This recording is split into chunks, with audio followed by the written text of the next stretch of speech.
जब आप लोगों को पढ़ा रहे हैं तो एक गलत वर्ड या एक गलत कंसेप्ट भी किसी और का जो है एग्जाम खराब कर सकता है। सर अगर आप जैसे पीडियाट्रिशियन नहीं होते तो आप क्या होते आज?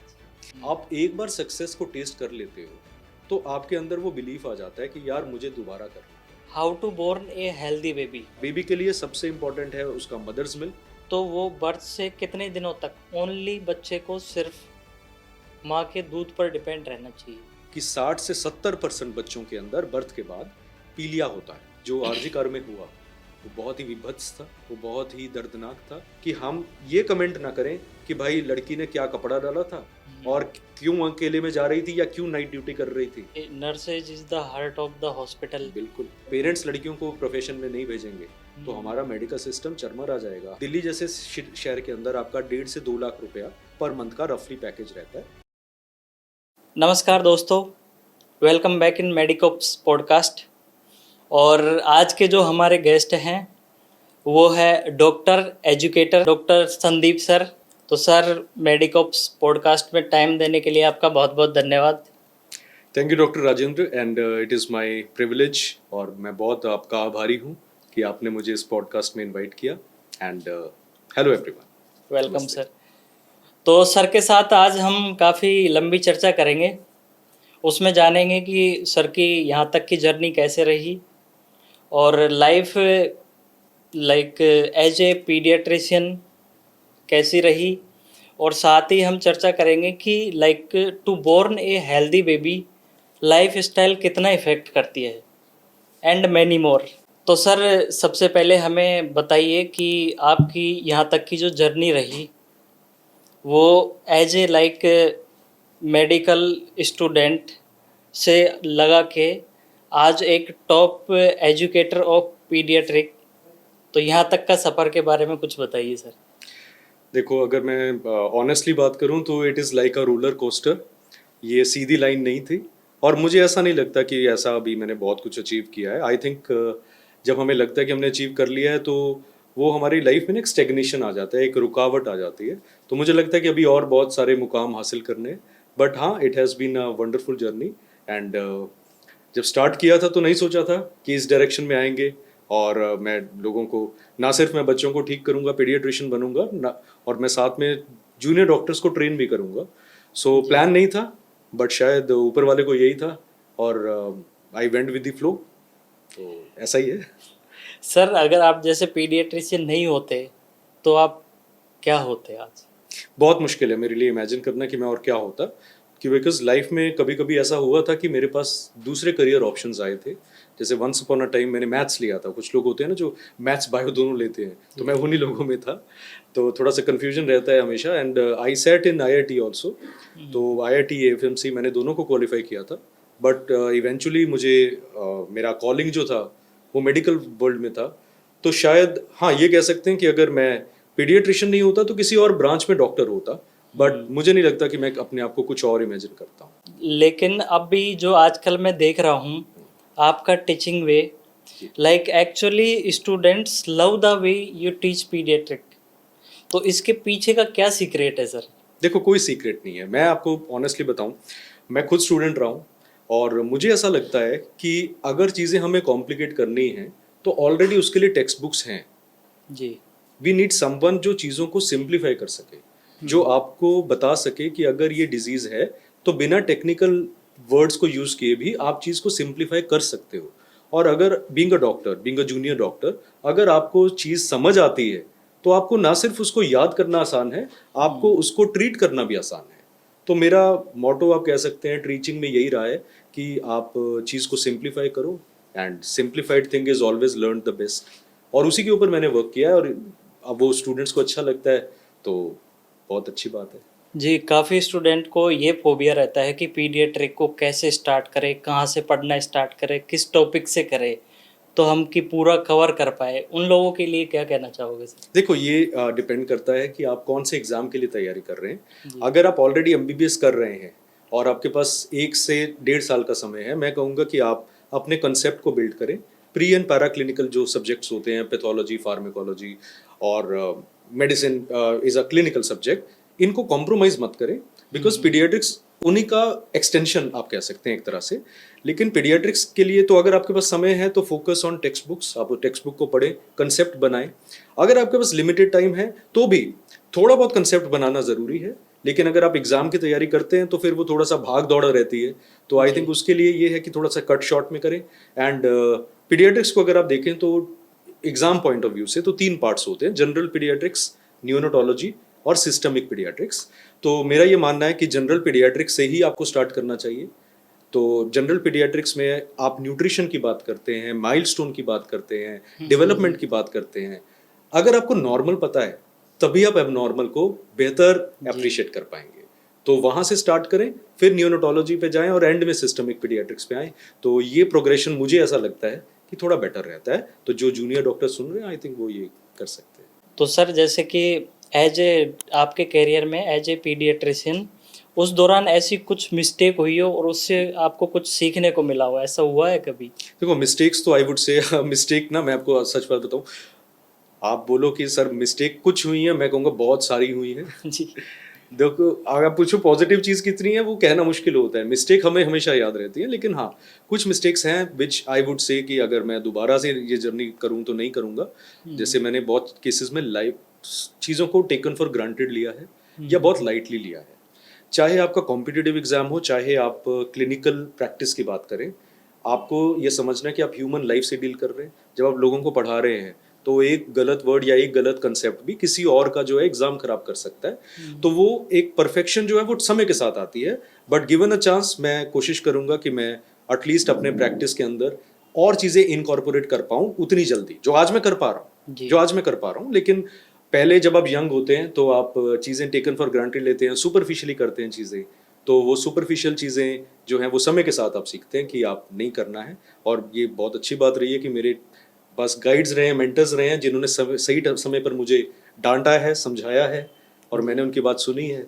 सो मिस्टेक्स आप अगर बात करें तो 2-3 मिस्टेक्स हैं। पहला जैसे कि आप अगर कॉम्पिटिटिव एग्ज़ाम की तैयारी कर रहे हैं, आपको क्लैरिटी होनी चाहिए कि आपने 5 साल के बाद, 10 साल के बाद क्या करना है। अगर आपका बिलीव स्ट्रांग है तो आपको अपना 100% उसको देना है। बहुत सारे स्टूडेंट्स होते हैं आइडिया नहीं होता, एग्जाम दे देते हैं, फिर सोचते हैं करना क्या है। मेरे केस में भी मैंने जैसे कभी एक मेडिकल कॉलेज ज्वाइन किया, ये यूजी की बात कर रहा हूँ, फिर उसके बाद मुझे अच्छा नहीं लगा, मैंने चेंज कर दिया। फिर मैंने ड्रॉप किया तो लास्ट मिनट पे ड्रॉप किया तो मेरा काउंसलिंग के लिए एलिजिबिलिटी नहीं हुआ, उस वजह से मेरा आई वुड से 1 से 1.5 साल खराब हुआ है। तो गिवन अ टाइम मैं उसको दोबारा नहीं करूंगा, अपने यंगर सेल्फ को बोलूंगा ऐसे गलती मत करो, बी क्लियर इन लाइफ। दूसरा पीजी के वक्त आई वॉज अ बिट, मैं थोड़ा ओवरवेलम हो गया था, प्रेशर बहुत ज़्यादा था पीजीआई में। तो मेरा काम सिर्फ ड्यूटी की तरफ चला गया था और मैं सिर्फ जो है ड्यूटी खत्म करने के ऊपर फोकस था। तो वो लर्निंग बैक सीट ले गई। फिर मैंने कैचअप किया लेकिन बहुत मेहनत के साथ और बहुत प्रेशर के साथ। तो आई थिंक वो चीज़ अगेन की जा सकती थी। और तीसरा, टीचिंग में मैंने बहुत ग्रेजुअली स्लोली स्टार्ट किया। पहले शौकिया किया, 5-7 साल शौकिया किया। इवेंचुअली 17-18 के बाद मैंने इसको seriously as a profession take up किया। तो मैं थोड़ा पहले भी आ सकता था, तो मेरे लिए थोड़ा सा ईजी होता अर्निंग वाइज भी और सेटलमेंट वाइज भी। बट अगेन रिट्रोस्पेक्टिवली बात है, बाकी आज जो है वो ठीक है। तो सर आप जैसे सुपर स्पेशलाइजेशन को भी टीच करते हो जी और एफएमजी को भी करते हो, नीट जी। पीजी वालों को, तो इनमें कितना डिफरेंस रहता है कि मतलब लेवल अगर हम डिवाइड करें तो उसको कैसे डिफरेंशिएट कर सकते हैं कि एफएमजी के लिए इतने लेवल पे ठीक है, सुपर स्पेशलाइजेशन तो उसमें तो बहुत कुछ पढ़ना पड़ता होगा सर? जी देखिए, मैं जैसा आपने बताया, मैं एफएमजी स्टूडेंट्स को भी टीच करता हूँ, पीजी एंट्रेंस वालों को भी टीच करता हूँ, और मैं मेरे सुपर स्पेशलिटी प्रोग्राम्स भी हैं जो पीडियाट्रिक्स के लिए रन होते हैं। बेसिक मोटो जो है वो सेम है कि आपको चीज़ों को सिंप्लीफाई करना है, क्योंकि अगर आपको टफ चीज़ पढ़नी है वो तो किताबों में लिखी है। अगर मैं आपको चीज़ समझा नहीं पा रहा हूँ और सिंप्लीफाई नहीं कर पा रहा हूँ तो मेरा पढ़ाने का कोई फ़ायदा नहीं है ना। तो मेरा पर्पज़ यही रहता है। लेकिन हाँ देखो, एफएमजी एग्ज़ाम के लिए आपको चीज़ में फोकस रहता है एग्जामिनर का कि डायग्नोसिस बनाना है। तो वहाँ पर जैसे क्वेश्चन आएगा कि एक बच्चा है, उसको बार बार निमोनिया हो रहा है और साथ में जीआईटी के सिम्टम है जैसे मैल अब्जॉर्प्शन है, तो डायग्नोसिस बनाना है। तो एफएमजी में मेरा फोकस रहता है कि अगर आपका जीआई और रेस्पिरेटरी इन्वॉल्वमेंट है तो आपको सिस्टिक फाइब्रोसिस के बारे में सोचना है, राइट। नीट पीजी में थोड़ा सा आगे बढ़ना पड़ता है, ज्यादा नहीं। अभी नीट पीजी और एफएमजी ऑलमोस्ट सेम लेवल हो चुका है, जी। लेकिन उसमें क्योंकि नेगेटिव मार्किंग और थोड़ा आगे बढ़ना पड़ता है, तो हमें थोड़ा सा जीन्स की बात करनी पड़ती है ना, और चैनल्स की बात करनी पड़ती है। और सुपर स्पेशलाइजेशन में आपको types of mutation, 6 classes of mutation है, और किस क्लास में क्या म्यूटेशन हो रहा है, क्योंकि तभी आप जो जीन थेरेपीज हैं या कैफ्टर मॉलिक्यूल्स हैं उसको अप्लाई कर पाएंगे। तो सेम चीज, लेवल ऑफ डेप्थ जो है वो डिफरेंट हो जाता है, बट बेसिक प्रिंसिपल यही रहता है। मेरा कोशिश ये रहता है कि जो मैं बोलूं सामने वाले को समझ आना चाहिए। और दूसरा इंपॉर्टेंट ये है कि थोड़ा सा लाइफ में और करियर में कभी कभी रिस्क लेना जरूरी है। जब आप यंग हैं आप रिस्क ले सकते हैं, लेकिन आपका बिलीफ जो है वो आपको कैरी थ्रू करेगा उसके अंदर। जैसे for example there have been instances in my life जहाँ पर मैंने रिस्क नहीं लिया है या प्ले सेफ किया है। मुझे ऐसा लगता है कि प्ले सेफ से ठीक है, आप सेफ तो रहते हैं, लेकिन आपका करियर में या फाइनेंसेस में ग्रोथ नहीं हो पाता है। एट द सेम टाइम अगर आप रिस्क लेते हैं तो थोड़ा सा आपको ग्रोथ का अपॉर्चुनिटी भी होता है ना। वो एक डायलॉग भी है ना, रिस्क है तो इश्क है। जी। तो इश्क तो की बात तो नहीं है, लेकिन थोड़ा सा रिस्क लेना आई थिंक लाइफ में जरूरी है। तो जैसे सुपर स्पेशलिटी पीडियाट्रिक्स का मार्केट में कोर्सेज नहीं थे और लोगों को डाउट रहता था कि होगा कि नहीं होगा। मेरा हमेशा से सपना था कि मैं कभी करूंगा, ऑल्दो मैंने खुद सुपर स्पेशलिस्ट नहीं हूँ, बट मुझे ऐसा लगता था कि शायद मैं थोड़ा सा सिंप्लीफाई कर सकता हूँ नेल्सन जैसी टेक्स्ट बुक को। और इवेंचुअली थोड़ा सा उसमें एफर्ट लगा, लोग साथ आए और हम लोगों ने रिस्क लिया और लॉन्च किया। 1-2 साल नहीं चला, दिक्कत आया, बट आज ऊपर वाले की दया से अच्छा चल रहा है। अगर मैं उस वक्त रिस्क नहीं लेता तो आज शायद वो कोर्स मुझे नहीं कर पाता और दिल में वो एक रह जाता कि काश। तो तीसरा चीज वही है, काश नहीं होना चाहिए, प्रोवाइडेड कि आप कुछ इलीगल नहीं कर रहे हैं। तो काश होना चाहिए, और काश अपनी लाइफ से निकाल दें। जो आपका एक कन्विक्शन है, I think you should go for it. और अगर यंग है तो थोड़ा सा रिस्क लेने में कोई हर्ज नहीं है। लाइफ आपको मौका देते हैं अगर आपके इंटेंशन अच्छा है। गलती भी होगी, you can always bounce back. तो यही मैं आपको एडवाइस दूंगा। मुझे भी लगता है कि सर मेरा अभी एफएमजी में जब फर्स्ट अटैम्प्ट में नहीं हुआ था, सेकंड में हुआ था, तो उस टाइम ऐसा फील कर ही लेते हैं हम कि कहीं ना कहीं कमी रही थी। अभी भी जैसे काफ़ी लोग हैं जिनका नहीं हो पाता फर्स्ट अटैम्प्ट में, सेकंड अटैम्प्ट में, तो उन लोगों को यही चीज़ सीखनी चाहिए कि भाई टेक रिस्क, और उनको एकदम ये डिसाइड करना चाहिए कि करना है तो करना है, एब्सोल्युटली। तभी जाके चीज़ें पॉसिबल हो पाती है। मैं बहुत सारे एफएमजी स्टूडेंट्स को जानता हूँ, बहुत उनके साथ में, मतलब I am friends with a lot of them.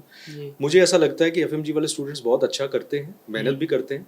कहीं ना कहीं वो अपने बायस से या अपने माइंड सेट से बाहर नहीं निकल पाते। उनको ये लगता है क्या होगा। अगर आपके माइंड में डाउट आ गया ना क्या होगा, तो फिर आपका वो जो है ना आपका जो किलर पंच होता है उसमें वो स्ट्रेंथ कम हो जाती है। मुझे ऐसा लगता है। तो नहीं होगा कोई बात नहीं, एक बार देखें तो सही करके, होगा कि नहीं होगा, और अपना 100% दें तो हो जाएगा।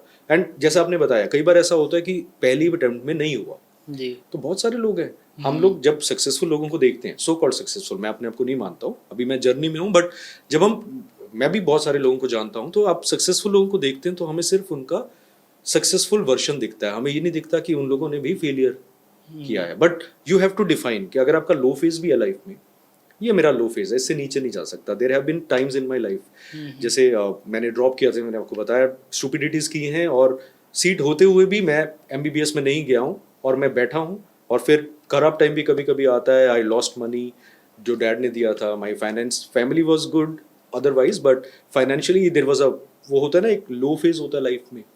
सो देर वॉज वन टाइम कि I was on the verge of giving up. फिर पता नहीं कहाँ से मेरे माइंड में एक थॉट आया कि यार ये लोएस्ट पॉइंट है, इससे नीचे नहीं गिर सकता। मतलब अब जमीन पे आ चुका हूँ, अब खोद के और नीचे नहीं जा सकता, अब यहाँ से ऊपर ही उठ सकता हूँ।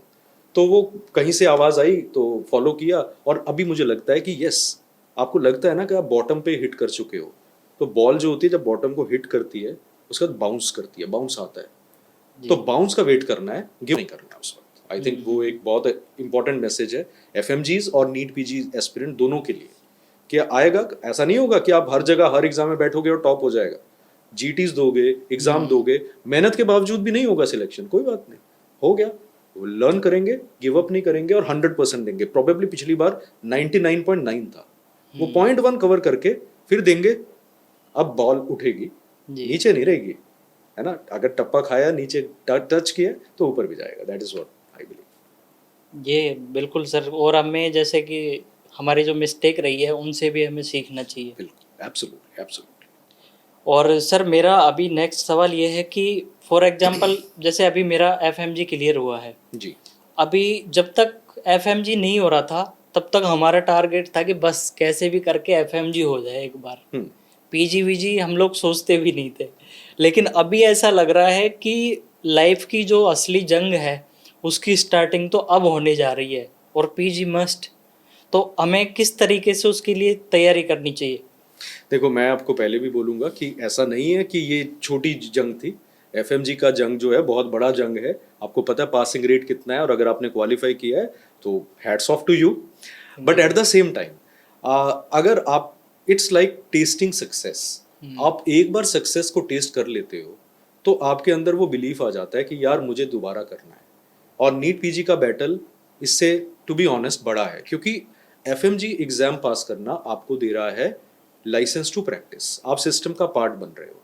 बट नीट पीजी क्वालिफाई करने के बाद आपको आइडेंटिटी मिलेगी। आपका जो भी नाम है आज या सरनेम है वो आपको मिल गया है, राइट, उसको आपने अर्न नहीं किया है, लेकिन आपकी आइडेंटिटी जो है वो नीट पीजी देगा। इसके बाद बहुत सारे लोग हैं, मेरा नाम नहीं जानते मेरे पड़ोस में, बट उनको पता है बच्चों का डॉक्टर, तो वो मेरी आइडेंटिटी है। तो जब आइडेंटिटी मिलेगी, पैथोलॉजिस्ट, सर्जन, गायनेकोलॉजिस्ट, रेडियोलॉजिस्ट, वो अपने हाथ में है और वो अपनी मर्जी की होनी चाहिए। और जितना जल्दी करेंगे उतना बेटर है, उतना हमें लाइफ में पैसा, सक्सेस, अपॉर्चुनिटी बेटर मिलेंगी। क्योंकि देखो कोई भी इमॉर्टल तो है नहीं, है ना। हमारा लाइफ एक्सपेक्टेंसी देखें तो 1/3 लाइफ तो पूरा हो चुका है। लास्ट का 1/3 कैसा होगा पता नहीं, डायबिटीज, हाइपरटेंशन, बच्चे क्या करेंगे, वो वाला फेज हमें नहीं पता। तो बीच का जो प्रोडक्टिव फेज है, हम जितना उसमें टाइम वेस्ट करेंगे, आई थिंक उसके साथ क्या होगा। देखो लोग कहते हैं कि वर्क लाइफ बैलेंस जरूरी है, मैं बिल्कुल मानता हूँ, लेकिन जब आपने एग्जाम क्वालिफाई करना और आइडेंटिटी क्रिएट करनी है तो वर्क लाइफ बैलेंस के लिए ही आप कर रहे हो। उस वक्त आपने ये नहीं सोचना कि आज ब्रेक ले लेता हूँ, या आज सैलून चला जाता हूँ, आज छोड़ो क्लास बंक मार लेते हैं। नहीं, जब एग्जाम देना है तो एग्जाम देना है, क्योंकि आइडेंटिटी की बात है। नीट पीजी की जब आप तैयारी करें तो दिमाग में रखें कि ये आपकी आइडेंटिटी है। क्रैक करने के बाद वर्क लाइफ बैलेंस आपके हाथ में है, और वो जरूरी है, बिल्कुल जरूरी है। जब कॉम्पिटिटिव एग्जाम की बात है तो उसमें आप लूज होंगे, कोई और नहीं होगा। So it is first past the post वाला पॉइंट है, so you have to be on your toes. But again topic वही है, एफएमजी वाले। फर्क क्या है? नेगेटिव मार्किंग, और उसमें क्वालिफाई करना था, रिस्क ले सकते थे। यहां पर आप रिस्क लेंगे और स्कोर डाउन जाएगा। सो गेम वही है, खेलने का तरीका अलग हो जाएगा, स्टेक्स थोड़े से हायर हो जाएंगे, that is the only difference. तो सर आप ऐसी कुछ टिप्स देना चाहोगे, like how to born a healthy baby? और दूसरा मेरा सवाल ये है कि लाइक लाइफ स्टाइल जो है वो कितना इफेक्ट करती है to born a healthy baby? देखिए दो चीज़ें हैं। अगर आप बेबी की बात करें, I hope you mean neonate या इन्फेंट, है ना। तो दो चीज़ें हैं। पहला चीज़, बच्चे की हेल्थ उसकी मदर की हेल्थ के ऊपर डिपेंड करती है। तो हम सबसे बड़ा इंपॉर्टेंट रोल ये होता है, मेरे से पहले ऑब्स्टेट्रिशियन का होता है। अगर मदर टाइमली अल्ट्रासाउंड करवा रही है, फोलिक एसिड आयरन ले रहे हैं, अच्छा डाइट ले रहे हैं, और फीटस का वेट गेन अच्छा है, और उनका कोई डायबिटीज जैसा प्रॉब्लम नहीं है, अगर है तो उसको मैनेज करें टाइमली, तो हाफ द बैटल तो वहीं हो जाती है, आपका बेबी हेल्दी आने वाला है। पहला चीज। दूसरा, जब भी आप डिलीवरी करवाएं बेबी की, मेरा एडवाइस रहेगा कि हमेशा किसी हॉस्पिटल में करवाएं, और अगर इमरजेंसी है या डिलीवरी का डेट नजदीक आने वाला है तो अनलेस एब्सोल्युटली एसेंशियल ट्रेवल ना करें या इंटीरियर्स में ना रहें। क्योंकि क्या होता है कि कई बार सडन लेबर अगर आए तो there should be a health facility available, so that वहां पर बेबी का प्रॉपर डिलीवरी हो सके। तीसरा, अगर आप मान लीजिए कि रिसोर्सेज नहीं है और आप घर में भी डिलीवरी करवाते हैं, जैसे रूरल एरिया में होता है, ऐसा नहीं है, बहुत सारे ट्रेनिंग बर्थ अटेंडेंट्स हैं, बट मेक श्योर कि सारी जो हैं वो ट्रेंड हैं, उनको डिलीवरी लेने का एक्सपीरियंस है, और जैसे ही बेबी डिलीवर होता है आप उनको लेकर नियरेस्ट हेल्थ सेंटर या हॉस्पिटल है वहां जाएं और वहां पर एडवाइस लें। और बेबी के लिए सबसे इंपॉर्टेंट है उसका मदर्स मिल्क। जिस बच्चे को मदर्स मिल्क मिल गया, उसका वो मतलब उसके लिए अमृत के समान है। कोई हनी नहीं देना है आपने। बहुत सारी कम्युनिटीज़ में हनी दिया जाता है, मुझे बाद में पता लगा कि मेरी अपनी दादी ने मुझे हनी दिया था। बट हनी देने से कभी कभी, सब में नहीं लेकिन कभी कभी बॉटुलिज्म नाम की, इन्फेंट बॉटुलिज्म नाम की बीमारी हो सकती है। तो हनी नहीं, बच्चे को चाहिए सिर्फ मदर्स मिल्क। जो पहला मिल्क निकलता है मदर का, जिसे हम कोलोस्ट्रम कहते हैं, वो गाढ़ा होता है, पीले रंग का होता है। और कभी कभी कुछ रूरल एरियाज में लोग नहीं देते, ये कह के कि बच्चे के लिए सही नहीं है, बल्कि वो बच्चे के लिए बहुत इंपॉर्टेंट है। उसके अंदर इम्यूनोग्लोबुलिन होते हैं जो बच्चे को कई जानलेवा बीमारियों से बचाते हैं। तो मदर्स मिल्क दे, बाहर का पानी, बाहर की चीज़ें, जन्म घुट्टी जैसी चीज़ें अवॉइड करें, डॉक्टर की एडवाइस फॉलो करें और मदर का डाइट अच्छा रखें, क्योंकि जो मदर खाएंगी वही उनके मिल्क में निकलेगा। आप माँ की सेवा करें और बच्चे का ध्यान रखें, आपका बच्चा तंदुरुस्त रहेगा। और सबसे इम्पोर्टेंट, बर्थ के ऊपर और फिर 6 हफ्ते के ऊपर वैक्सीनेशन करवाएं। आई थिंक वैक्सीनेशन बहुत इंपॉर्टेंट है। सभी डिस्पेंसरीज में vaccination is free of cost available.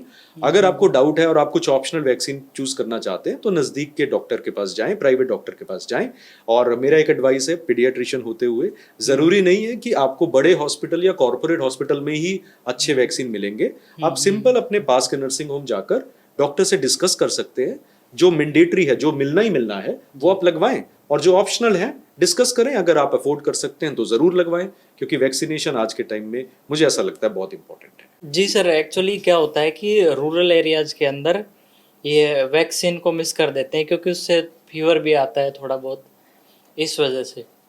और नेक्स्ट मेरा सवाल है कि जैसे ब्रेस्ट फीडिंग है, तो वो बर्थ से कितने दिनों तक ओनली बच्चे को सिर्फ माँ के दूध पर डिपेंड रहना चाहिए? बहुत अच्छा सवाल पूछे आपने दोनों। पहला सवाल, देखिए वैक्सीनेशन के बाद स्पेशली एक वैक्सीन होता है डीपीटी, उसको आजकल पेंटावेलेंट के फॉर्म में देते हैं। डीपीटी वैक्सीन का साइड इफेक्ट है कि उससे थोड़ा सा बुखार आता है, किसी किसी बच्चे में बुखार थोड़े दिन ज़्यादा चल सकता है, लेकिन बहुत सेफ वैक्सीन है। और वैक्सीन, फीवर का आना वैक्सीन रिएक्शन का पार्ट है। अगर आया है तो आप अपने डॉक्टर से कंसल्ट करें और वो आपको पैरासीटामोल अप्रोप्रिएट डोज में, ठीक डोज में दे देंगे, और बच्चे का फीवर 1 से 2 दिन में ठीक हो जाएगा। और अगर कोई बहुत सीरियस रिएक्शन होती है तो डॉक्टर खुद ही आपको बता देते हैं कि ये वैक्सीन को हम ऐसे चेंज कर सकते हैं या सब्स्टिट्यूट कर सकते हैं। लेकिन वैक्सीनेशन बहुत इंपॉर्टेंट है। जस्ट बिकॉज किसी चीज़ का एक माइनर सा साइड इफेक्ट है, आप ये देखिए कि आपके बच्चे को जानलेवा बीमारियों से बचाया जा रहा है, तो आई थिंक ज़्यादा इंपॉर्टेंट क्या है, 2 दिन का बुखार या उस बच्चे का अगले 10 साल या 15 साल के लिए जानलेवा बीमारी से बचना। तो ये एक सोच है, एक कैलकुलेटेड चीज़ है जो पेरेंट्स को डिसाइड करनी होती है। और अगर आपको डाउट है तो आप अपने डॉक्टर से या लोकल जो भी आपके डिस्पेंसरी में हैं या आशा वर्कर हैं या लोकल हेल्थ वर्कर हैं, उनसे बात करें एंड वैक्सीनेशन तो करवाना है। और दूसरा सवाल, बच्चे को 6 महीने के लिए बच्चे को 6 महीने के लिए मदर्स का फीड करवाना बहुत ज़रूरी है। पहले दिन से शुरू करके 6 महीने तक सिर्फ माँ का दूध, और अगर कोई दवाई डॉक्टर ने प्रिस्क्राइब की है सिर्फ वो, कोई पानी नहीं, कोई शहद नहीं, या कोई भी जन्म घुट्टी नहीं, और कोई भी और चीज़ नहीं। 6 महीने के बाद मदर का दूध चालू रखते हैं और हम बच्चे के लिए स्टार्ट करते हैं कॉम्प्लीमेंट्री फीड कहते हैं, यानी ऊपर का खाना। ऊपर का खाना जब हम देते हैं तो उसमें 2-3 चीज़ों का ध्यान रखना है। शुरू में थोड़ा थोड़ा करके आप, जैसे दाल का पानी है या चावल का पानी है, सूप बनाया लेकिन सूप को फिल्टर किया, नमक नहीं डालना है उसके अंदर। एक रूल हम कहते हैं कि 1 साल की उम्र तक नमक नहीं डालना है और 2 साल की उम्र तक चीनी नहीं डालनी है। लेकिन होता क्या है, आपको पता है ना, वो उसका देखिए रीज़न ये है, बड़ी सारी रिसर्च हुई है, रीज़न ये है कि अगर आप नमक या चीनी डाल देते हैं, सबसे इंपॉर्टेंट रीज़न ये है कि बच्चा फिर दूध पीना कम कर देता है। घर वाले आते हैं, बोलते हैं 9 महीने 10 महीने का बच्चा दूध नहीं पी रहा, तो मैं पहला सवाल उनसे ये पूछता हूँ, ऊपर के क्या क्या दे रहे हैं? तो जनरली मुझे आंसर मिल जाता है 9 आउट ऑफ 10 टाइम्स कि वो कुछ ना कुछ घर में मसालेदार चीज़ दे रहे हैं। अब बच्चे का आप खुद सोच के देखें, आपको कोई बिना नमक बिना चीनी का खाना दे रहा है और दिन में 3 बार दे रहा है ना, तो सडनली आपको कोई मसालेदार चीज़ दे और अगले दिन फिर से वो खाने पे जाए तो आपका मन नहीं करेगा खाने का। ये बच्चे के साथ भी होता है। तो इट इज़ इंपॉर्टेंट, देखिए इवेंचुअली बच्चे ने खाना है, लेकिन उसका फीडिंग जो है प्रॉपर रहना चाहिए। और मदर का मिल्क जो है 1.5 से 2 साल तक हम देते हैं, उसके बाद धीरे धीरे करके उसको बंद करके नॉर्मल डाइट के ऊपर लेकर आते हैं। और जब तक बच्चे के दांत ना आ जाए, जनरली 6 से 7 महीने पे आना शुरू होते हैं और 11-12 महीने तक या 1 साल के बाद वो इतना सफिशिएंट दांत आ जाता है तो हम उस समय थोड़ा सॉलिड स्टार्ट कर सकते हैं। उससे पहले मैश्ड पोटैटो, आलू है या पनीर है या अंडा अगर आप खाते हैं तो उसको मैश करके जी। सेमी सॉलिड जैसा बनाकर आप दे सकते हैं। और इम्पॉर्टेंट है कि जब कोई दाने वाली चीज़ जैसे सीड्स होते हैं या खजूर है या अंगूर है, ऐसा किशमिश है, ऐसी चीज़ें आप 1.5-2 साल तक ना दें, क्योंकि उससे पहले बच्चा जो है निगलते हुए कभी कभी सांस की नली में ले सकता है। तो वो थोड़ा सा ध्यान रखना है। फास्ट फूड जितना अवॉइड करें बेटर है। देखिए इवेंचुअली तो खाएगा बच्चा पिज़्ज़ा बर्गर पास्ता, लेकिन पिज़्ज़ा बर्गर जितना लेट करें उतना बेटर है। जी sir, like during breast feeding mother को ऐसी कौन कौन सी चीज़ें हैं जो ध्यान में रखनी चाहिए? देखिए ब्रेस्ट फीडिंग करते हुए 2-3 चीज़ों का ध्यान रखना चाहिए। पहला चीज़, मदर को प्रॉपर पोजीशन करना ज़रूरी है। पोजीशन का मतलब जब भी मदर बच्चे को फीड करवाएं, सबसे पहले तो मदर कंफर्टेबल होगी तभी बच्चे को फीड करवा पाएंगी। हमेशा बैठकर पीछे सराहना लगाकर, और कोशिश करें कि गोदी में अगर बच्चा नीचे है तो एक सराहना रख के बच्चे को उसके ऊपर रखें। बच्चे को गर्दन बहुत ज़्यादा एक्सटेंड ना करनी पड़े, खींचनी ना पड़े। जी। बच्चे का गर्दन आराम से मदर के ब्रेस्ट की तरफ जाए। फिर बच्चे का, अगर मदर का सिर्फ निप्पल बच्चे के मुंह में जाएगा तो बच्चे का मिल्क प्रोडक्शन, मिल्क जो खींचने का एक्शन है वो नहीं हो पाएगा, तो मदर और बच्चा दोनों को परेशानी होगी। तो हम कोशिश करते हैं कि निप्पल का के साथ का जो पिगमेंटेड पार्ट एरियोला होता है वो भी थोड़ा बच्चे के मुंह में जाए, और बच्चा जो है कंफर्टेबली सक करे, बच्चे को खींचना ना पड़े। और जब फीडिंग करवाते हैं तो मदर्स को मैं एडवाइस ये देता हूँ, गाइडलाइन ये कहती हैं कि पहले एक तरफ के जो स्तन है उसको आप पूरा स्तनपान करवाएं, ब्रेस्ट मिल्क फीडिंग करवाएं, और जब एक तरफ खाली हो जाए फिर आप दूसरी तरफ जाएं। ये बहुत बड़ा कॉमन मिस्टेक है जो लोग करते हैं, क्योंकि क्या होता है, एक साइंटिफिक रीजन है कि जो ब्रेस्ट मिल्क होता है, जो ब्रेस्ट होती है, ब्रेस्ट मिल्क के अंदर जो बच्चा पहले 10-15 मिनट में स्तनपान करता है उसको कहते हैं फोर मिल्क। फोर मिल्क जो होता है वो, उसमें पानी का तत्व ज्यादा होता है, तो बच्चे का प्यास तो बुझ जाता है लेकिन उसको फैट और कार्बोहाइड्रेट कम मिलता है, राइट। और जो सेकंड हाफ यानी कि बाद के 10-15 मिनट में दूध निकलता है वो गाढ़ा होता है, वो बच्चे का भूख मिटाता है। अब सोचिए एक बच्चे ने एक तरफ से 10 मिनट फीड किया, दूसरे स्तन से 10 मिनट फीड किया, तो बच्चे को, मदर को लगेगा, बच्चे को लगेगा दूध मिल गया, लेकिन बच्चे को फैट नहीं मिलेगा, उसका वेट गेन नहीं होगा। जी। तो इम्पॉर्टेंट है कि पहले एक बार में एक तरफ का ब्रेस्ट को स्तनपान कराया जाए, फिर दूसरी बार में दूसरी तरफ से करवाया जाए। छोटा सा चीज है। और मदर का डाइट अच्छा रखना बहुत जरूरी है। मदर का डाइट जितना अच्छा होगा, हाँ, मदर अगर कोई दवाई ले रहे हैं तो डॉक्टर से पूछ के लें, क्योंकि बहुत सारी दवाइयां हैं जैसे अमोक्सिसिलिन है, वो मिल्क में निकलती है और कभी कभी बच्चे को उसकी वजह से दस्त वगैरह लग सकते हैं। सब दवाइयां नहीं निकलती, लेकिन डॉक्टर से पूछ कर लेंगे तो बेटर रहेगा। और कुछ जड़ी बूटियां वगैरह हैं अवॉइड करें, अगर डॉक्टर की सलाह के बिना कुछ भी मदर को भी और बच्चे को भी सलाह के बिना ना दें। सर, सोसाइटीज़ में कभी कभी ये चीज़ें देखने को मिलती है कि मदर है वो प्रॉपर मिल्क का प्रोडक्शन नहीं कर पाती है, तो उसके पीछे कुछ साइंटिफिक रीज़न है या फिर ये जो टेक्निक्स हैं ब्रेस्ट फीडिंग की उनका रोल है, या फिर उसको कैसे ओवरकम कर सकते हैं हम? देखिए हजारों कारण हैं, लेकिन कुछ 5-6 कारण हैं जो मैं कॉमनली मुझे लगता है और जो किताबों में भी मेंशन्ड है। पहला होता है कि प्रॉपर टेक्निक का ना होना। टेक्निक इसलिए कि जैसे मैंने आपको बताया, अगर मदर प्रॉपरली फीड नहीं करवा रही, बच्चे को एफर्ट करना पड़ रहा है, बच्चे का पोजीशन ठीक नहीं है, उसको गर्दन बहुत खींचनी पड़ रही है, या मदर खुद कंफर्टेबल नहीं है, तो मिल्क ना बच्चा ढंग से लेगा और ना मदर प्रॉपरली करवाएगी, तो दोनों जो हैं फिर आनाकानी करेंगे। तो पहला तो प्रॉपर पोजीशनिंग। अगर आपको लगता है पोजीशनिंग में दिक्कत आ रही है, आप नियरेस्ट हेल्थ सेंटर या हॉस्पिटल विजिट कर सकते हैं। बड़े बड़े हॉस्पिटल्स के अंदर न्यूट्रिशन एडवाइजर होते हैं, ब्रेस्ट फीडिंग एडवाइजर होते हैं। अगर आप छोटे एरिया में हैं या छोटे सिटी में हैं या किसी गांव में हैं, तो आप नियरेस्ट जो आपका पीएचसी है या डिस्पेंसरी है वहां विजिट करें। 10 मिनट का समय लगता है, वो आपको एक्सप्लेन करेंगे क्या गलती हो रहा है, सामने करके दिखाएंगे, और आप देखेंगे कि चमत्कार होता है कभी कभी, और फीडिंग एकदम से अच्छी हो जाती है। दूसरा चीज, अगर मदर बहुत टेंस है, मदर टेंशन में है, मदर का डाइट अच्छा नहीं है, तो भी मिल्क प्रोडक्शन नहीं होता। तो घर वालों को मैं रिक्वेस्ट करूंगा, फादर जो बच्चे के हैं उनको रिक्वेस्ट करूंगा, अपनी बीवी का ध्यान रखें, उनको अच्छा खाना खिलाएं और उनको फालतू का टेंशन ना दें, क्योंकि मदर हैप्पी होगी तो मिल्क प्रोडक्शन अच्छा होगा। क्योंकि ब्रेन से हमारे हार्मोन निकलते हैं, प्रोलैक्टिन और ऑक्सीटोसिन। प्रोलैक्टिन मिल्क बनाने का काम करता है और ऑक्सीटोसिन उसको इजेक्ट करने का, बाहर निकालने का, ब्रेस्ट से बाहर निकालने का काम करता है। और ये दोनों को देखा गया है कि स्ट्रेस में इनका लेवल कम हो जाता है, बीमारियों में कुछ दवाओं से इनका इफेक्ट कम हो जाता है, और अगर मदर खुश है, हेल्दी है, अच्छा डाइट है, उससे भी इंप्रूवमेंट आती है। और तीसरा, हाँ, कुछ कभी कभी ऐसा होता है कि मदर का प्रोडक्शन सब कुछ ठीक होते हुए भी नहीं हो रहा, तो इन दैट केस कुछ मेडिकेशंस आती हैं जो कि गायनी के डॉक्टर आपको एडवाइस करते हैं। आप उनको विजिट करें, वो स्टार्ट करते हैं और आराम से कुछ दिनों के बाद मिल्क प्रोडक्शन स्टार्ट हो जाता है। तो घबराने वाला चीज़ नहीं है, लेकिन बच्चे के लिए अगर मदर मिल्क नहीं निकल पा रहा है तो कुछ ना कुछ उसका रीज़न ढूंढना है और उसको ठीक करना है। और कभी कभी ऐसा होगा मदर सिक होगी, तो इन दैट केस जो है, ठीक है, आप फार्मूला मिल्क या दूसरी चीज़ें कर सकते हैं, लेकिन बच्चे के लिए सबसे बेस्ट उसकी माँ का दूध है। तो ये छोटी छोटी चीज़ें हैं, इनको आप अप्लाई कर सकते हैं। जी। और जैसे ज़्यादातर केसों में है, छोटे बच्चों के अंदर जॉन्डिस देखने को मिलता है, जी उसको पीलिया भी बोलते हैं, जी। उसका क्या रीजन है सर? देखिए, पीलिया जो बच्चों में है, हमारी किताबें कहती हैं, साइंस की रिसर्च कहती है कि 60 से 70% बच्चों के अंदर बर्थ के बाद पीलिया होता है। जी। जनरली ये पीलिया हल्का होता है और सिर्फ अच्छा पोषण से और धूप में रखने से, धूप में रखा जाता है बच्चों को, तो उसका एविडेंस, कितना एविडेंस है वो लैकिंग है थोड़ा सा, लेकिन धूप में रखने से और अपने आप समय के साथ ठीक हो जाता है। तो पीलिया क्यों होता है? क्योंकि बच्चे के अंदर जब भी हम नॉर्मली, हमारे ब्लड में एक सेल होता है, red blood cell. Red blood cell जब मरता है अपनी उम्र पूरी करके, तो उसके टूटने से बिलीरुबिन नाम का एक सब्सटेंस बनता है, बिलीरुबिन नाम का तत्व बनता है, जो हमारा लिवर, हमारा जो जिगर है, उसको बाइल में हमारे मल मूत्र के साथ निकाल देता है।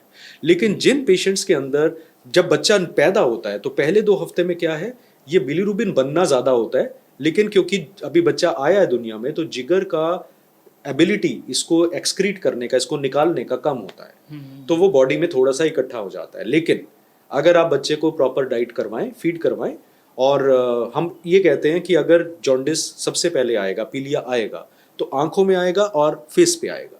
अगर फेस तक है और छाती तक है तो घबराने की ज़रूरत नहीं है, बच्चा ठीक हो जाएगा समय के साथ। लेकिन अगर पीलिया बढ़े, अगर उसकी हथेलियों में पीलापन आ जाए, अगर पहले दिन में ही पीलियापन आ गया है, या आपको लगे कि बच्चा सुस्त हो रहा है, फीडिंग नहीं कर रहा है, तो इनको हम कहते हैं जानलेवा साइन।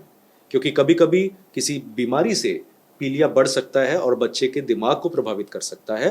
तो आपने घबराना नहीं है, पीलिया आए एक बार डॉक्टर को दिखाएं और जो जो आपको वो साइन बताएं उसको वॉच करें। कभी भी आपको लगे कि बच्चा सुस्त हो रहा है, फीडिंग कम कर रहा है, पीलिया बढ़ रहा है, नाभि से नीचे आ रहा है या उसकी हथेलियों में आ रहा है, तो आप इमीडिएटली डॉक्टर के पास जाएं। घबराने की चीज़ ज़रूरत नहीं होती। वहाँ पर आजकल बड़ी अच्छी थेरेपी अवेलेबल है, नीली रंग की लाइट होती है, उसको फोटोथेरेपी कहते हैं, उसमें बच्चे को रखते हैं और बच्चा तंदुरुस्त होकर वापस आ जाता है। लेकिन जानना ज़रूरी है, सब बच्चों को नहीं होगा लाइफ थ्रेटनिंग पीलिया, लेकिन किसको होगा वो जानना मुश्किल है। तो इसीलिए आप बच्चे को ऑब्जर्व करें और पहले हफ्ते 10 दिन में अगर पीलिया ठीक हो जाए, घबराने की ज़रूरत नहीं है, लेकिन एक बार दिखाएं ज़रूर डॉक्टर को। जनरली दूसरे या तीसरे दिन पीलिया आना शुरू होता है। और सर एक और बात, जैसे कि अभी वुमेन सेफ्टी को लेके चीज़ें इतनी सेफ नहीं है, ऐसा सोचते हैं लोग, क्योंकि अभी ये जो आरजे मक्कर मेडिकल कॉलेज में हुआ उसके बाद काफ़ी चीज़ें चेंज हुई है। क्योंकि और जो पेरेंट्स हैं उनकी अगर जैसे बेटी है वो मेडिकल फील्ड में है या फिर किसी भी फील्ड में है, तो वो लोग ज़्यादा सेफ नहीं फील करते आजकल। तो उसके बारे में क्या कुछ कहना चाहोगे? आपकी चीज़ें जिस तरीके से चेंजेस हो रही है उसमें कैसे सुधार आ सकता है? देखिए, मैं एडमिनिस्ट्रेशन में नहीं हूँ, तो मैं जो भी यहाँ कहूँगा वो मेरा पर्सनल ओपिनियन है, सही या गलत। मुझे ऐसा लगता है, देखिए, जो आरजी कार में हुआ वो बहुत ही विभत्स था, वो बहुत ही दर्दनाक था। और मतलब आप ऐसा कह सकते हैं कि ऐसी सिविलाइज सोसाइटी में होते हुए आज के समय में अगर ये किसी लड़की के साथ होता है और वो भी एक डॉक्टर के साथ उसके अपने हॉस्पिटल में, तो ये बहुत ही शर्मनाक चीज़ है। और आज की सदी में हमारे हमारे क्या, किसी भी देश में किसी भी के भी साथ ऐसा नहीं होना चाहिए। तो गलत है, लेकिन एट द सेम टाइम हमें ये भी समझना है कि ये सारी चीज़ जो है एडमिनिस्ट्रेटर्स के हाथों में रहती है।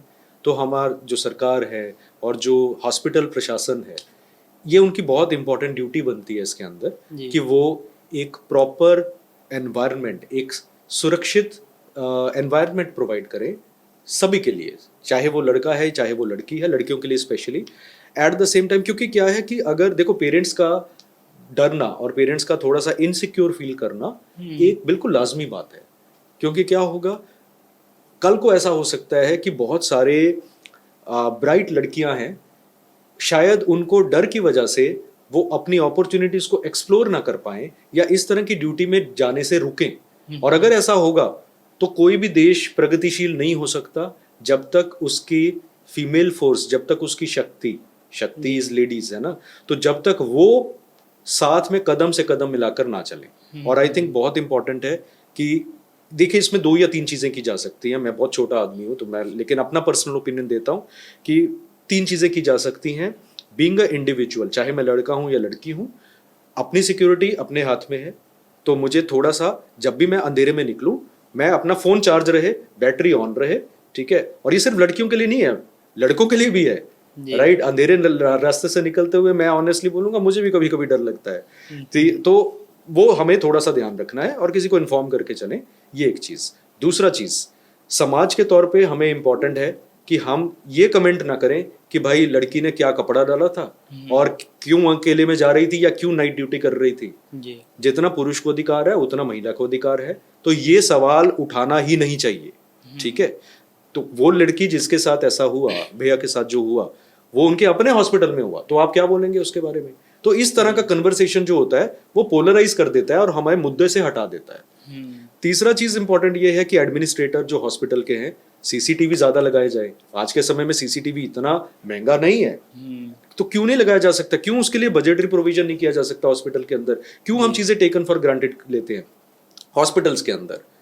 क्यों ड्यूटी रूम सेपरेट नहीं बनाए जा सकते, क्यों आपके लिए गर्ल्स और बॉयज के अलग अलग टॉयलेट्स नहीं बनाए जा सकते, और वो अप्रोचेबल होने चाहिए। एंड लास्टली, मैं ऑब्वियसली ये इंपॉर्टेंट है कि देखो पुलिस हर जगह नहीं हो सकती, लेकिन हर जगह पर कम से कम सुरक्षा का एक सेंस रहे अगर, तो आपको डर नहीं होता है। असामाजिक तत्व भी वहीं पर अटैक करते हैं जहां पर उनको पता है कि कोई सुरक्षा का अभाव है, जहां सीसीटीवी नहीं है और उस तरह की चीजें हैं। तो वो थोड़ा थोड़ा चीजें हैं जिनके ऊपर काम किया जा सकता है। और समाज के तौर पे और बीइंग कलीग्स, मैं एक जेंट्स आदमी हूँ, एक मेल हूँ, मेरी ड्यूटी बनती है कि मेरे साथ में अगर कोई फीमेल कलीग है तो मैं उनकी सिक्योरिटी के लिए मैं उनका सम्मान करूं। एट द सेम टाइम अगर मैं गर्ल हूं तो मैं अपने साथ में कलीग का सम्मान करूं। और एट द सेम टाइम जो लोग ये कहते हैं कि लड़कियों को काम नहीं करना है, उस सोच को थोड़ा सा निकालें, क्योंकि अगर लड़कियां काम नहीं करेंगी या पेरेंट्स लड़कियों को प्रोफेशन में नहीं भेजेंगे तो हमारा मेडिकल सिस्टम चरमरा जाएगा। हमारा नर्सिंग स्टाफ है, उनके बिना हॉस्पिटल चल ही नहीं सकता। और अभी भी हमारा नर्सिंग स्टाफ मेजर हॉस्पिटल्स में स्त्री प्रधान है। तो आप कॉन्सिक्वेंसेस सोचिए कितना हो सकता है। तो इट इज़ वेरी इंपॉर्टेंट कि हम जो है इसके स्टेप्स लें। बट अगेन, मैं क्या कर सकता हूँ इसमें, मैं ज़्यादा कुछ नहीं सजेस्ट कर सकता। बट एज अ सोसाइटी हमें सोचने की ज़रूरत है और अपना थोड़ा सा काम करने की ज़रूरत है। इसमें एडमिनिस्ट्रेशन का बहुत इंपॉर्टेंट रोल है। एडमिनिस्ट्रेशन का मतलब सिर्फ सरकार नहीं, जो हॉस्पिटल चलाते हैं, जो प्रशासन है हॉस्पिटल चलाने वाला, उसका भी बहुत बड़ा रोल है। आप सब कुछ सरकार पे नहीं डाल सकते, मेरा ये मानना है जी। उसमें कहते हैं ना सर कि nurses is the heart of the hospital, बिल्कुल, and doctor is brain of the hospital. बिल्कुल जी। और अभी ये शायद नॉर्थ साइड की कुछ एग्जाम थी, उसमें ऐसा हुआ था कि 80/20% हुआ था कि फीमेल उसमें 80% रहेगी, मेल 20%। तो मेन पार्ट तो नर्सेज में फीमेल का ही रहता है जी ज़्यादातर। जी जी। बट वही है कि हमें वो जो होता है ना, बड़ा आसान होता है कि हम जो है ब्लेम जो है विक्टिम के ऊपर डाल देते हैं। ये हमारी सोसाइटी में बहुत आसान होता है ना कि वो उसके साथ गलत हुआ तो उसने शायद छोटा कपड़ा पहना या उसने ध्यान नहीं दिया। ठीक है, ध्यान अपना रखना होता है, लेकिन आप ये बताइए उस लड़की की क्या गलती है उसमें, वो तो अपने हॉस्पिटल में थी। तो हमें थोड़ा सा इंट्रोस्पेक्ट भी करना पड़ेगा, अपने अंदर भी देखना पड़ेगा। और ये चीज़ें जो हैं ये एज अ सोसाइटी हमें इसके ऊपर वर्क करना पड़ेगा। एक दिन में नहीं होगा, 2 दिन में नहीं होगा, पर कहीं तो शुरुआत करनी पड़ेगी। तो सर अभी मेरे पास थोड़े से रैंडम फायर सवाल हैं जो मैं आपसे करूँगा जी। क्लिनिक प्लस ये जो एजुकेटर, तो उन दोनों में अगर बैलेंस की जाए चीज़ें तो ज़्यादा पलड़ा भारी किसकी तरफ है एज ए सैलरी में? देखिए, सैलरी की जहाँ तक बात है, I will be honest, educate education वाले एरिया में थोड़ा सा भार ज़्यादा रहता है, right, let us be honest, उस तरफ थोड़ा भार ज़्यादा रहता है। लेकिन अगेन उसमें आपको ट्रैवल करना पड़ता है, पढ़ना पड़ता है और आपको पढ़ाना पड़ता है, तो वो एक थोड़ा सा है। तो मैं ये कहूँगा कि मैं अगर आप जोन बनाएं कि टॉप वाला जोन जिसमें बहुत अर्निंग है, अच्छा अर्निंग है, आप ये समझ लीजिए कि अगर आप डॉक्टर या एजुकेटर हैं तो आपका अर्निंग किसी इंडस्ट्रियलिस्ट जितना या बिजनेस जितना नहीं होगा। देखिए, अगर आपने पैसा कमाना है तो आप डॉक्टरी के प्रोफेशन में फिर गलत आ गए है ना।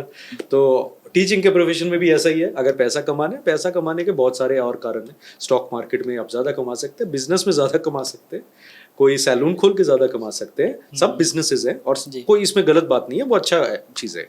लेकिन अगर आप डॉक्टर या एजुकेटर या टीचर की बात करें, दोनों में अच्छा पैसा है, कंफर्टेबल पैसा है। मैं ये नहीं कहूँगा बहुत ज़्यादा पैसा है, लेकिन एजुकेशन के अंदर अगर आप अच्छा करते हैं तो प्रैक्टिस से आई वुड से 20 या 30% अर्निंग ज़्यादा रहती है जनरली।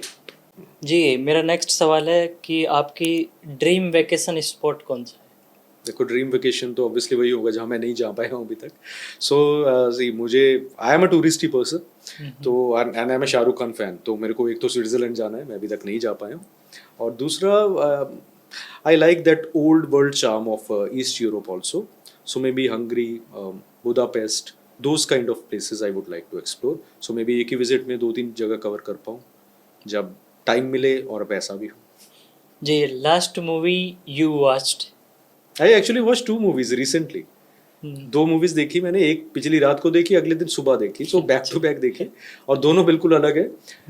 किसी ने मुझे रिकमेंड किया, महाराजा मूवी नेटफ्लिक्स के ऊपर है, विजय सेतुपति, ऑसम मूवी, बहुत ही हार्ड हिटिंग मूवी है, तो I like the movie at all, तो आई वुड स्ट्रांगली रिकमेंड। थोड़ा सा सैड मूवी है but again it's a very hard hitting movie, and secondly बिल्कुल मसाला मूवी स्त्री 2 बिकॉज मसाला भी देखो लाइफ में चाहिए, है ना। I thoroughly enjoyed both the movies. सिर कटेगा आतंक। सिर कटेगा आतंक, यस। सर, नेक्स्ट सवाल है मेरा, हॉबीज आउटसाइड ऑफ वर्क? देखिए, हॉबीज का टाइम तो मिलता नहीं है, लेकिन जब टाइम मिले, एक तो मुझे ट्रैवल करना पसंद है, और ट्रैवल का मतलब ऐसा नहीं कि किसी एजेंडा के साथ, मुझे बैकपैक लेना है और मुझे कानों में गाने लगाने हैं और मुझे निकलना है और मुझे चलना है, right. Solo trip I crave that and I miss that, time नहीं मिलता उसके लिए। दूसरा चीज़ जो मुझे पसंद है वो है गाने गाना पसंद है, मुझे सुनता भी हूँ, गाता भी हूँ। ऑफ कोर्स बहुत अच्छा नहीं हूँ, बाथरूम सिंगर हूँ, बट मुझे पसंद है। और तीसरा मुझे माइथोलॉजी पसंद है, सो मैं रीड करता हूँ, नॉट सिर्फ mythology but philosophy also, so religious भी एंड फिलोसफिकल भी, not only obviously related to Hinduism, the Puranas and Vedas and Agamas, but also I believe in reading other scriptures of other holy religions also. मुझे अच्छा लगता है, मतलब maybe a part of me feels relaxed after reading that. तो sir, मेरा last सवाल ये है कि फेवरेट फूड कौन सा है आपका? घर का खाना, जो मेरी मम्मी बना दे, मतलब प्याज टमाटर की सब्जी भी बना देती है मम्मी, वो अच्छा लगता है, क्योंकि बाहर होटल के खाने में वो बात नहीं है। बट हाँ, 3-4 चीज़ें हैं मैं कभी भी खा सकता हूँ। मैं परांठा गए हूँ, मुझे परांठा खिला दो आप 3 टाइम, राइट, साथ में बटर, साथ में दही, और साथ में रात का समय भी हो चाय। दूसरा, आई लव ईटिंग कड़ी chawal, rajma chawal, and of course I like to eat, अगर नॉनवेज का मन है, नॉर्मली मैं वेजिटेरियन रहता हूँ, बट कभी दोस्तों का साथ दे रहा हूँ तो मैं थोड़ा सा नॉनवेज ट्राई कर लेता हूँ, but generally I prefer a vegetarian food. और वेज में आई लव ईटिंग, ये 3-4 चीज़ें हैं। वेज आदमी के लिए पनीर होता है, पनीर भुर्जी, प्लेन पराठा, ये आता है। तो सर, एक लास्ट एडवाइस, जो अभी जितने भी एस्पिरेंट हैं मेडिकल फील्ड में, उनके लिए कुछ ऐसी एडवाइस देना चाहोगे जो उनको लाइफ में आगे बढ़ने के लिए मदद करे? देखिए, मैं यही कहना चाहूँगा कि बिलीफ रखना है, भरोसा रखना है 2 लोगों के ऊपर, एक ऊपर वाले पे, क्योंकि ऊपर वाला आपको ना रास्ता दिखाता है, वो खुद नहीं आएगा, लोगों के थ्रू दिखाएगा, लेकिन उस पर भरोसा रखना है कि वो आपके साथ इवेंचुअली गलत भी हो रहा है ना, सही हो जाएगा, भरोसा रखना है। और दूसरा भरोसा रखना है अपने ऊपर। दुनिया आपके ऊपर गिव अप कर दे, कोई भी गिव अप कर दे, कभी कभी फैमिली भी गिव अप कर सकती है, आपने अपने ऊपर गिव अप नहीं करना है। आपको अपने आप को पहचानना है कि यार कर जाऊंगा, चाहे समय ज़्यादा लग जाए, लेकिन अगर ये मुझे चीज़ अचीव करनी है तो कर जाऊंगा। तो मैं बस यही आपको बोलूँगा कि भरोसा रखना है, नेगेटिव टाइम आता है, नेगेटिव थॉट्स आते हैं, सर्वाइव करना है किसी तरह, क्योंकि अगर लो टाइम आया है तो अच्छा टाइम भी आएगा, बुरा आया तो अच्छा भी आएगा।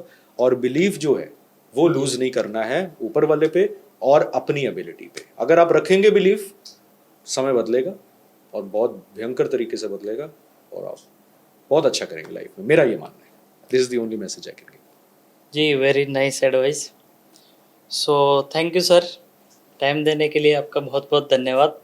Thank you so much doctor Rajendra कि आपने मौका दिया मुझे आपसे इंटरेक्ट करने का एंड लोगों से कनेक्ट करने का, and you are doing excellent work. तो Thank you, sir. I wish you all the very best. Thank you sir.